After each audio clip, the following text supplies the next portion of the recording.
Welcome back to How to Authority. Now, while most people will be using their Apple AirPods with, well, Apple products, that doesn't mean they are technically trapped in that ecosystem. You can still very much use them with Samsung devices, be it Samsung Galaxy phones or tablets, but even TVs. So let's go over exactly how to connect up your earbuds to these devices and what you lose out by not going for an Apple product but Apple AirPods instead. Now, before you do anything on the device itself, and again this works with tablets, phones, etc., you want to open up the earbuds like this and then find and hold the button at the back until you hear a little chime like this, letting you know that they're now in pairing mode. From there, just swipe down like this and then hold onto the Bluetooth button until you bring up this menu and then go into details.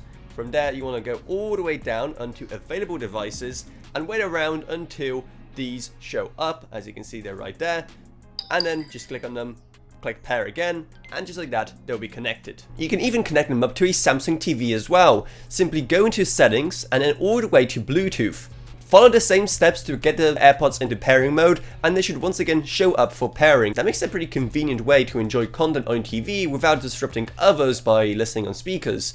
And instead you get to enjoy all of that with just a nice pair of earbuds, even if they are from Apple. However, there are of course downsides to this, because a lot of the great features with AirPods are just not available when using them on non-Apple devices. And if you do connect them up to something like a Samsung Galaxy phone, you will be missing out on a lot, including Siri integration, easy device switching, one-step pairing, most of Apple's Find My Network features, customized controls, the built-in ear tip fit test, spatial audio and head tracking, even something as simple as battery life status, automatic ear detection, conversation boost, and firmware updates. So that's a lot of downsides, but still they sound great, and if you just don't have any other earbuds to use, they are very much usable on Samsung devices. So I hope you found this video helpful. If you did, make sure to subscribe to How to Authority for more videos like this in the future on Apple, Samsung, and much more.